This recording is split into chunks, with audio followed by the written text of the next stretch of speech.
안녕하세요. 김철훈 세무사입니다. 오늘은 장기보유 특별공제에 대해서 알아보겠습니다. 장기보유 특별공제, 줄여서 장특이라고 하는데요. 말 그대로 장기 동안 보유를 하면 특별히 공제를 해주겠다, 이 내용입니다. 그럼 뭘 장기로 보유를 하면 특별히 공제를 해주느냐? 바로 부동산이에요. 부동산을 오랫동안 장기 기간 동안 보유를 하면은요, 자, 이 부동산이 점점 부동산 특성상 가격이 올라가게끔 되어 있어요. 가격이 올라가면은 오랫동안 보유를 하니까는 그 많이 올라간 그 부분에 대해서, 양도 차익에 대해서, 자, 내가 산 가격에서 판 가격과의 차이, 내가 이익 본 거죠? 이걸 양도 차익이라고 하는데요. 이 금액이 점점 더 커져가고 있어요. 그럼 이 금액은 우리나라 세금 특성상 누진세율입니다. 자, 양도소득세는 누진세율이에요. 많이 벌면 많이 벌수록 훨씬 많이 세금을 떼어가요. 자, 그래서 이 누진세율 효과를 억제시켜주면서, 자, 장기 동안 보유를 하면은요, 너에게 혜택을 줄 테니 단기에, 짧게 사고 팔지 마. 단기 투자 억제 효과도 있고요. 또 부동산 시장을 안정화하는 효과도 있겠죠. 오랫동안 한 번 사면은 오랫동안 가지고 있고, 그러면은 가격이 쉽게 변동이 되지 않으니까요. 자, 그럼 얼마나 오래 갖고 있어야 장기일까요? 양도소득세에서 장기 보유의 특별공제에 적용받으려면 장기는 최소한 3년 이상은 가지고 있어라 라고 합니다. 그래서 3년 이상 가지고 있는 부동산에 대해서 특별히 세금을 공제해주는 걸 장기 보유 특별공제라고 이야기를 합니다. 줄여서 장특이라고 이야기를 하는 거고요. 자, 그럼 얼마나 깎아주는데요? 자, 이 내용이요, 2020년도 올해와 내년부터 2021년도 1월 1일부터 바뀌게 되는 내용이 있어서 오늘은 그 내용을 설명드릴게요. 먼저 올해 내용부터 보도록 하겠습니다. 올해 2020년 12월 31일까지 내가 부동산을 팔게 됐을 때 내가 얼마나 세금 혜택을 받을 수 있는지, 장기보유 특별공제가 올해 2020년 12월 31일까지 몇 %가 적용되는지 먼저 보도록 하겠습니다. 올해 말까지 보는 데 있어서 두 가지로 나눠집니다. 첫 번째, 1세대 1주택을 보유한 사람에 대해서 장기보유 특별공제를 적용하는 내용과, 두 번째, 그 외 다주택자에 대해서 적용하는 장기보유 특별공제율이 달라요. 깎아주는 율이 다르다는 거예요. 먼저 1세대 1주택부터 보도록 하겠습니다. 1세대 1주택은요, 1년이 지날 때마다 세금을 8%씩 깎아줘요. 뭐라고요? 다시 한번요. 1년 지날 때마다 내가 번 양도 차익에 대해서 8%씩 깎아주게 됩니다. 물론 3년 이상 가지고 있는 사람들에게만 해당이 돼요. 그럼 3년 가지고 있으면은요, 3 곱하기 8% 하니까 24%, 4년 가지고 있으면 36%, 5년 갖고 있으면 제가 잘못했나요? 32%죠? 그리고 5년 가지고 있으면 40%, 이런 식으로 쭉쭉쭉 해서 10년 80%까지 세금을 깎아줍니다. 근데 여기서 의문이 하나 생겨요. 1세대 1주택이면 비과세 아니에요? 양도소득세 안 내는 거 아니에요? 자, 1세대 1주택도요, 판매하는 가격이, 양도가액이 9억이 넘어가면 우리나라에선 고가주택으로 봐요. 비싼 주택으로 봅니다. 그렇기 때문에 9억 넘는 부분에 대해서는 세금을 내게 됩니다.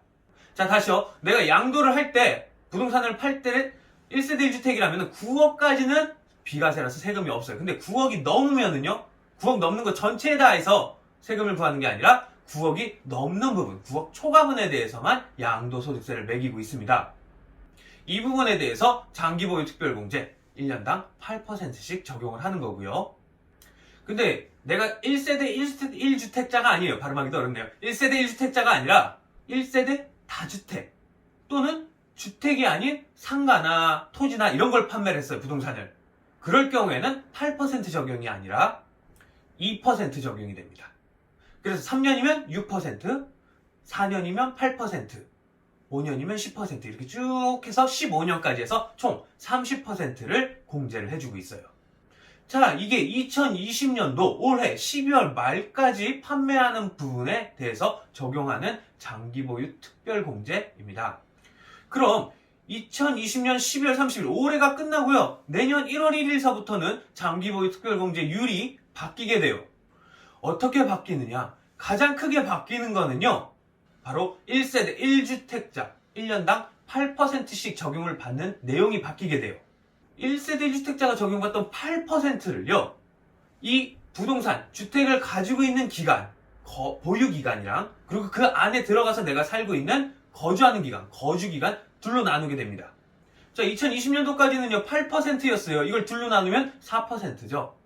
내가 가지고 있는 기간, 보유 기간에 따라서 1년당 4%씩 적용을 받고 나머지 4%는요 내가 그 안에서, 그 주택 안에서 살고 있는 기간 1년당 4%씩 받아서 내가 그 안에서 살고도 있고요. 그 부동산도 가지고 있다면 1년에 8%씩 적용을 받으실 거예요. 그런데 내가 거기 살고 있지는 않고요. 그냥 내 명의만 가지고 있는 보유만 하고 있다 그러면 1년당 4%씩 적용이 됩니다. 2020년도처럼 마찬가지로 8%씩 적용을 받으려면요. 나는 그 주택을 가지고도 있어야 되고요. 그 주택에서 살고도 있어야 됩니다.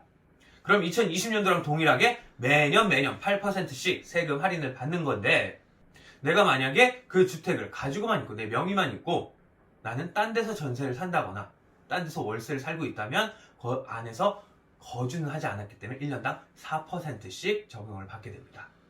이렇게 해서 10년이 지나면은 내가 80% 적용을 받는 거는 2020년도가 똑같은데 2020년도는 거주하지 않더라도 2년만 거주하더라도 1세대 1주택 혜택을 받을 수 있었지만 2021년도 1월 1일서부터는 내년 1월 1일서부터는 내가 그 안에서 살면서 10년 동안 보유를 해야 1세대 1주택 80%를 적용을 받을 수가 있어요. 즉 무슨 말이죠?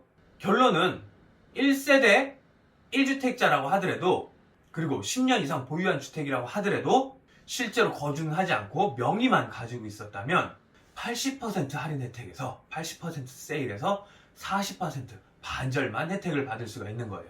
이 내용이 1세대 1주택자 장기보유 특별공제가 변하는 내용이고요. 변경되는 내용이고요. 1세대 1주택자가 아닌 다주택자의 경우에는요. 동일합니다. 2%씩 1년마다 2%씩 할인돼요. 그래서 3년서부터 6%, 4년 8%, 5년 10% 쭉 해서 15년 동안 30%, 맥시멈 30%까지 공제를 받으실 수가 있으세요. 그런데 이마저도요. 조정지역에 있는 다주택자라고 하면 이마저 혜택도 없게 됩니다. 자, 이 내용이요. 장기보유 특별공제 2021년부터 크게 바뀌는 내용이고요. 비거주자 알아볼게요. 비거주자는요. 양도소득세에서 많이 불리합니다. 내가 1세대 1주택이라고 한다고 해도 비거주자라고 하면요 1세대 1주택 비과세 혜택을 못 받아요. 거주자만을 위한 혜택이 됩니다. 그럼 장기보유 특별공제는요? 장기보유 특별공제도 큰 10년 80% 혜택은 받지 못하고요. 작은 혜택인 1년에 2% 혜택만 받으실 수 있으세요. 3년부터 6%, 4년 8%이 혜택이요. 내가 만약에 비거주자라고 한다면 양도소득세에서 많이 불리하기 때문에 미리 내가 거주자인지 비거주자인지 알고 계셔야 되고요. 이 부분은 전문가와 상담을 통해서 결정을 하셔야 됩니다. 이 영상이 도움이 되셨다면 구독과 좋아요, 알림 설정 부탁드립니다. 감사합니다.